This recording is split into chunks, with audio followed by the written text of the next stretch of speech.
Shalom, selamat pagi Bapak Ibu yang terkasih di dalam Tuhan Yesus. Mari saat ini kita akan bersama-sama melanjutkan pembacaan firman Tuhan dari kitab 2 Tawarikh pasal 2 ayat 1 sampai 18. Salomo memerintahkan untuk mendirikan suatu rumah bagi nama Tuhan dan suatu istana kerajaan bagi dirinya sendiri. Dan Salomo mengerah 10.000 kuli, 80.000 tukang pahat di pegunungan dan 3.600 mandur untuk mengawasi mereka itu. Lalu Salomo mengutus orang kepada Huram, raja negeri Tirus dengan pesan, "Perbuatlah terhadap aku seperti yang kuperbuat terhadap ayahku Daud ketika engkau mengirim kayu aras kepadanya, sehingga ia dapat mendirikan baginya suatu istana untuk tinggal di situ. Ketahuilah aku hendak mendirikan sebuah rumah bagi nama Tuhan Allahku, untuk menguduskannya bagi dia, supaya di hadapannya dibakar ukupan dari wangi-wangian, tetapi diatur roti sajian dan dipersembahkan korban bakaran pada waktu pagi dan pada waktu petang, pada hari-hari Sabat dan bulan-bulan baru, dan pada perayaan-perayaan yang ditetapkan Tuhan Allah kami, sebab semuanya itu adalah kewajiban orang Israel untuk selama-lamanya." Rumah yang hendak kudirikan itu harus besar, sebab Allah kami lebih besar dari segala Allah. Tetapi siapa yang mampu mendirikan suatu rumah bagi dia, sedangkan langit, bahkan langit yang mengatasi segala langit pun tidak dapat memuat dia. Dan siapakah aku ini sehingga aku hendak mendirikan suatu rumah bagi dia, kecuali sebagai tempat untuk membakar korban di hadapannya. Maka sekarang kirimlah kepadaku seorang yang ahli mengerjakan emas, perak, tembaga, besi, kain ungu muda, kain kirmisi, kain ungu tua, dan yang juga pandai membuat ukiran, untuk membantu para ahli yang ada padaku di Yehuda dan di Yerusalem yang telah ditunjuk ayahku Daud. Kirimkan juga kepadaku kayu aras, sanobar, dan cendana dari gunung Libanon, sebab aku tahu bahwa hamba-hambamu pandai menebang pohon dari Libanon. Dalam pada itu hamba-hambaku akan membantu hamba-hambamu untuk menyediakan bagiku sejumlah besar kayu, sebab rumah yang hendak kudirikan itu harus besar dan mentakjubkan. Dan untuk tukang-tukang yang menebang pohon, kuberikan gandum 20.000 kor, jelai 20.000 kor, anggur 20.000 bat, dan minyak 20.000 bat, sebagai bahan makanan bagi hamba-hambamu itu. Dan Huram, raja negeri Tirus, mengirim surat balasan kepada Salomo yang berbunyi, "Karena Tuhan mengasihi umat-Nya, Ia telah mengangkat engkau menjadi raja atas mereka." Lalu Huram melanjutkan, "Terpujilah Tuhan, Allah orang Israel, yang menjadikan langit dan bumi, karena Ia telah memberikan kepada Raja Daud seorang anak yang bijaksana, penuh akal budi dan pengertian, yang akan mendirikan suatu rumah bagi Tuhan dan suatu istana kerajaan bagi dirinya sendiri." Maka sekarang aku mengirim seorang ahli yang penuh pengertian, yakni Huram Abi, anak seorang perempuan dari Bani Dan, sedang ayahnya orang Tirus. Ia pandai mengerjakan emas, perak, tembaga, besi, batu, kayu, kain ungu muda, kain ungu tua, lenan halus, dan kain kirmisi, dan juga pandai membuat segala jenis ukiran dan segala jenis rancangan yang ditugaskan kepadanya, dengan dibantu oleh ahli-ahlimu dan oleh ahli-ahli ayahmu, tuanku Daud. Baiklah, sekarang tuanku kirim kepada hamba-hamba tuanku gandum dan jelai, minyak dan anggur yang telah tuanku sebutkan itu. Dan kami akan menebang kayu dari gunung Libanon sebanyak engkau perlukan dan membawanya kepadamu dengan rakit-rakit melalui laut sampai ke Yaho, dan engkau dapat mengangkatnya ke Yerusalem. Lalu Salomo menghitung semua orang asing yang laki-laki dan ada di negeri Israel, sama seperti yang pernah dilakukan Daud ayahnya. Maka terdapatlah 153.600 orang, dan dari antara mereka 70.000 orang dijadikannya kuli, 80.000 orang tukang pahat di pegunungan, dan 3.600 orang mandur yang harus menyuruh orang-orang itu bekerja. Ya, amin, puji nama Tuhan. Bapak Ibu, kita kemarin sudah melihat Tuhan memilih Salomo dan menetapkan Salomo menjadi seorang raja. Dan di awal kepemimpinannya, Salomo mendapatkan kesempatan yang sangat istimewa untuk meminta sesuatu dari Tuhan, dan dia meminta hikmat, pengertian dari Tuhan untuk bisa menjadi pemimpin yang baik, yang berkenan di hadapan Tuhan. Nah, pagi hari ini di 2 Tawari pasal yang kedua, ada beberapa hal yang dicatat di dalam firman Tuhan ini. Yang pertama adalah proyek Salomo. Ya, sebagai seorang pemimpin, Salomo punya proyek. Yang pertama adalah mendirikan suatu rumah bagi nama Tuhan, ayat 1, dan suatu istana kerajaan bagi dirinya sendiri. Nah, inilah proyek yang akan dikerjakan oleh Salomo, yaitu mendirikan rumah Tuhan, dan yang kedua adalah mendirikan istana bagi dirinya sendiri. Untuk proyek itu, Salomo melakukan beberapa persiapan-persiapannya. Jadi dia tidak sekedar akan membangun, tetapi dia sudah mempersiapkan segala sesuatu itu dengan sangat detail. Apa saja persiapan-persiapan Salomo dalam mendirikan rumah Tuhan? Dia mendirikan rumah Tuhan lebih dulu dibanding dengan mendirikan istana bagi dirinya sendiri. Nah, kalau kita lihat bersama-sama prioritas Salomo, yaitu mendirikan rumah Tuhan dengan melakukan beberapa persiapan-persiapan. Yang pertama, persiapannya adalah persiapan SDM. Kalau kita membaca di ayat yang kedua, luar biasa ini SDM yang dipersiapkan Salomo. Jumlahnya bukan hanya 1, 2, 3 ratusan, tapi ribuan. Kita bisa membayangkan betapa dahsyatnya, besarnya, megahnya rumah Tuhan yang akan didirikan oleh Salomo. Sehingga SDM yang dipersiapkan itu adalah 70.000 kuli. Luar biasa ya, 70.000 kuli. Kalau sekarang itu bangun rumah gitu misalnya ya, tenaga harian itu satu orang kuli itu sekarang itu sekitar 120.000. Kalau 70.000 kuli, dan 70.000 kuli itu ya berapa ya biaya yang disiapkan itu sangat-sangat besar gitu ya. Bukan hanya 70.000 kuli, tapi juga ada 80.000 tukang pahat yang diambil di pegunungan. Selain itu juga ada mandor-mandor yang jumlahnya nggak sedikit ya, ada 3.600 mandor untuk mengawasi mereka semuanya itu. Ini persiapan SDM-nya luar biasa dalam membangun rumah Tuhan. Yang kedua, persiapan Salomo adalah dia mengirim utusan untuk pergi ke Raja Negeri Tirus, yaitu Raja Huram. Tujuannya apa? Utusan itu tujuannya adalah menyampaikan pesan pertama supaya Raja Tirus kepada Salomo tepat seperti yang dulu pernah dia buat kepada ayahnya, yaitu Daud. Ya, dia mengirim kayu aras dan seterusnya untuk Daud. Nah, Raja Salomo minta Raja Negeri Tirus itu juga melakukan apa yang seperti yang dilakukan kepada Raja Daud, yaitu mengirim kayu-kayu aras kepadanya. Nah, selain itu kita juga bisa melihat bersama-sama yang kedua, utusan itu harus menyampaikan pesan ya terkait dengan tujuan Salomo membangun rumah Tuhan itu untuk apa.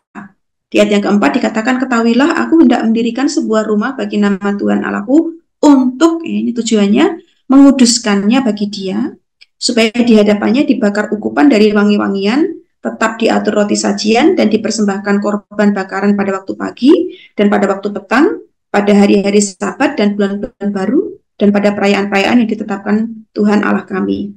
Sebab semuanya itu adalah kewajiban orang Israel untuk selama-lamanya. Jadi ternyata Salomo menyampaikan pesan kepada Raja Tirus bahwa tujuan pembangunan rumah Tuhan itu sangat jelas.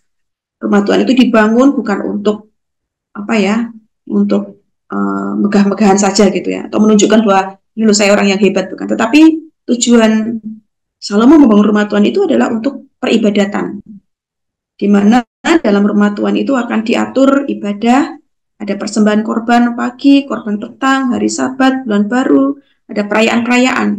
Nah, ternyata ada visi yang jelas dari pembangunan rumah Tuhan itu, yaitu untuk peribadahan umat Tuhan. Dan di ayat yang kelima, karena ini untuk Tuhan, maka Salomo menegaskan bahwa rumah yang hendak kudirikan itu harus besar, sebab Allah kami lebih besar daripada segala Allah. Ya, Salomo mengenal siapa Allahnya dengan benar, bahwa Allah yang menjadi pusat penyembahan umat Tuhan itu adalah Allah yang lebih besar dari segala Allah. Jadi Salomo menjelaskan tentang visi pembangunan rumah Tuhan itu, dan dia juga menjelaskan bahwa pembangunan itu tidak boleh yang sembarangan saja atau yang biasa saja, tapi besar. Bahkan di ayat yang ke-9 dikatakan harus besar dan mentakjubkan.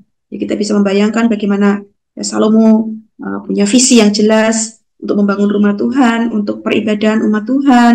Bahkan karena itu untuk Tuhan, maka ya rumah Tuhan itu harus besar ya, dan lebih besar dari segala Allah.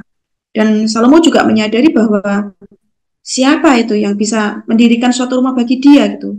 Sedangkan langit yang mengatasi segala langit pun tidak dapat memuat dia. Dan Salomo juga dengan rendah hati mengatakan, dan siapakah aku ini sehingga aku hendak mendirikan suatu rumah bagi dia, kecuali sebagai tempat untuk membakar korban di hadapannya. Dan Salomo menyampaikan pesan melalui utusannya bahwa tujuan membangun rumah Tuhan itu untuk ibadah, untuk Tuhan Allah yang besar. Dia juga sadar bahwa dirinya nggak bisa apa-apa. Dia punya kerinduan untuk memberi yang terbaik bagi Tuhan dengan cara membangun bait suci untuk tempat peribadahan. Pesan yang lain yang harus disampaikan oleh utusan Salomo adalah menyampaikan permohonan. Di ayat yang ke-7 sampai 10 ada permohonan Salomo kepada Raja Tirus. Permohonannya adalah dia minta, kirimlah kepadaku seorang ahli. Ya, jadi ini ada ahli-ahli yang diminta Salomo, ahli mengerjakan emas, perak, tembaga, besi, kain ungu muda, kain kirmisi, kain ungu tua, dan yang juga pandai membuat ukiran untuk membantu para ahli yang ada padaku di Yehuda dan di Yerusalem yang telah ditunjuk ayahku Daud. Yang menarik ya, ternyata Salomo ini sudah punya bayangan ya, sistem dekorasinya seperti apa ya, desain interiornya seperti apa gitu, itu sudah dengan detail gitu ya dipersiapkan Salomo. Bahkan emas, perak, tembaga, besi, kain kirmisi, kain ungu tua, ukiran-ukiran yang seperti apa, itu sudah dengan detail itu masuk di dalam pikirannya Salomo ya, bayangannya Salomo, desainnya Salomo. Dan yang mengerjakan itu bukan sembarangan ya, harus ahlinya. Dan dia minta juga dikirim kayu aras, kayu sanobar, kayu cendana, karena Salomo tahu bahwa Raja Tirus ini punya hamba-hamba yang pandai menebang pohon dari Libanon. Dan Salomo juga berjanji akan mengirimkan hamba-hambanya juga untuk ikut membantu hamba-hambanya Raja Tirus. Bahkan Raja Salomo menegaskan bahwa dia akan memberikan juga gandum 20.000 kor, jelai 20.000 kor, anggur 20.000 bat, minyak 20.000 bat sebagai bahan makanan bagi hamba-hambamu itu. Ya, begitu banyak orang yang akan mengambil bagian di dalam pekerjaan rumah Tuhan, dan Salomo juga orang baik ya, dia juga memberikan segala sesuatu yang menjadi keperluan bagi hamba-hamba yang ikut ambil bagian di dalam pembangunan rumah Tuhan itu. Nah, kita lihat bagaimana respon Raja Huram. Di ayat yang ke-11 sampai 16 ada respon dari Raja Huram, Raja Negeri Tirus itu. Dia mengirim surat balasan. Dan isinya menarik karena yang pertama itu Raja Huram memuji Tuhan. Pujiannya mengatakan di ayat yang ke-11, karena Tuhan mengasihi umatnya, ia telah mengangkat engkau menjadi raja atas mereka. Nah, Huram takjub ya dengan kasih Tuhan yang begitu hebat atas umat Tuhan dengan cara mengangkat Raja Salomo menjadi pemimpin umat Tuhan. Pujian yang dilanjutkan itu tertulis di ayat yang ke-12, terpujilah Tuhan, Allah orang Israel, yang menjadikan langit dan bumi, karena ia telah memberikan kepada Raja Daud seorang anak yang bijaksana, penuh akal budi dan pengertian, yang akan mendirikan suatu rumah bagi Tuhan dan suatu istana kerajaan bagi dirinya sendiri.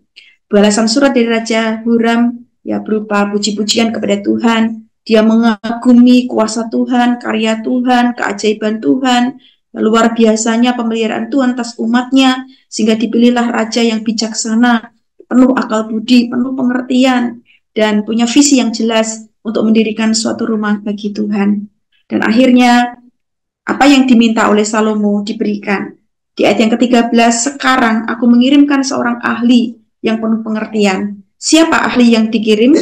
Namanya Huram Abi. Identitasnya jelas, dia anak seorang perempuan dari Bani Dan, ayahnya orang Tirus. Huram Abi ini punya skill dan keterampilan, yaitu mengerjakan emas, perak, tembaga, dan seterusnya. Ahli dalam membuat jenis ukiran, ahli dalam segala jenis rancangan yang ditugaskan kepadanya. Desainer yang luar biasa, namanya Huram. Dia menjadi SDM yang mendukung pembangunan rumah Tuhan, utusan dari Raja Tirus.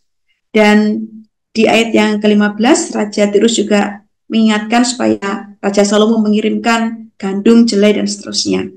Akan menebang kayu, Libanon, kayu-kayu itu akan dikirim ke Yerusalem dengan sistem transportasi lewat jalur laut dengan rakit-rakit ya, sampai ke Yafo, nanti baru diangkut ke Yerusalem. Nah, inilah persiapan-persiapan Salomo, SDM, mengutus utusan kepada Raja Huram, dan yang terakhir di ayat yang ke-17 sampai 18, persiapannya adalah Salomo itu menghitung SDM dari semua orang asing gitu ya.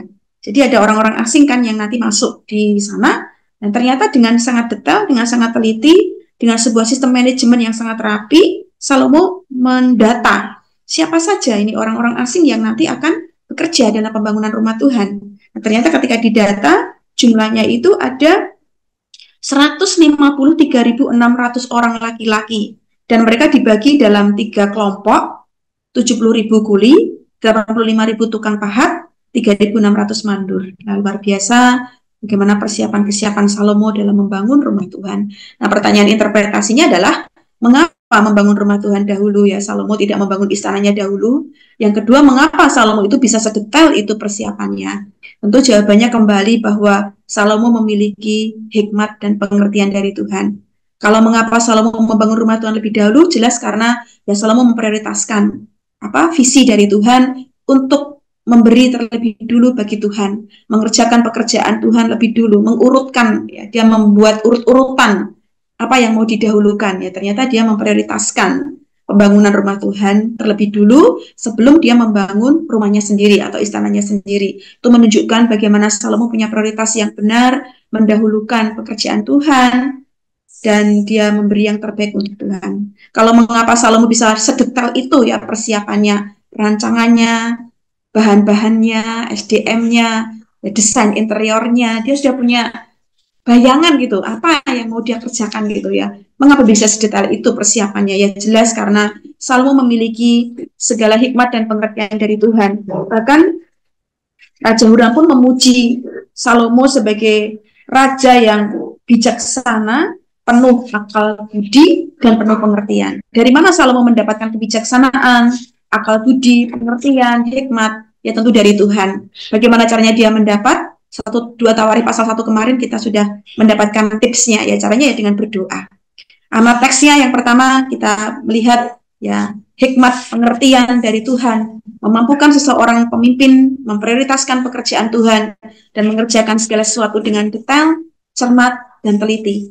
Aplikasinya, apakah saya, Bapak Ibu Saudara sudah memiliki hikmat, akal budi, pengertian, kebijaksanaan dari Tuhan, sehingga dengan hikmat, pengertian, kebijaksanaan, akal budi dari Tuhan itu kita bisa memprioritaskan, mengurut-urutkan mana dulu nih yang saya kerjakan. Ya kalau Salomo mengurutkan terlebih dulu ya pekerjaan rumah Tuhan dan mengerjakannya dengan detail, cermat, dan teliti. Mari kita terus meminta kepada Tuhan Yesus, pada Roh Kudus, pada Bapa di sorga, hikmat, bijaksanaan, akal budi, pengertian untuk mengerjakan segala sesuatu dengan tepat dan memprioritaskan yang terpenting untuk kita kerjakan sesuai dengan kehendak Tuhan. Selamat pagi, Tuhan Yesus memberkati, dan selamat beraktivitas. Amin. Kita sambut firman Tuhan dengan pujian Tuhan Kau sungguh besar. Kita di ayat 5 dikatakan rumah Tuhan itu besar karena Allah besar. Allah kita besar dan dahsyat.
yang besar, dan kita mau memprioritaskan untuk menyenangkan hati Tuhan, membangun mezbah Tuhan, membangun nama Tuhan di dalam pribadi kita, dalam keluarga kita. Mari kita berdoa bersama-sama. Bapa di surga, aku bersyukur kepadamu ya Tuhan, karena aku boleh memiliki Allah yang besar, Allah yang ajaib, Allah yang dahsyat, Allah yang besar karyanya bagi setiap kami yang percaya. Kami saat ini Tuhan kembali diingatkan untuk terus memprioritaskan Engkau, menyenangkan hati-Mu ya Tuhan, supaya dalam hidup ini Tuhan, perkenanan Tuhan nyata bagi setiap kami, pribadi lepas pribadi, keluarga lepas keluarga, supaya kami boleh bersatu untuk membangun keluarga kami, beribadah kepada Tuhan, memprioritaskan Tuhan, dan kami boleh menyenangkan hatinya Tuhan. Kau mengampuni segala hal yang tidak berkenan, dan Kau yang terus membuat kami makin hari makin mengasihi Tuhan. Terima kasih ya Tuhan, terima kasih. Di dalam nama Yesus kami berdoa, kami mengucap syukur.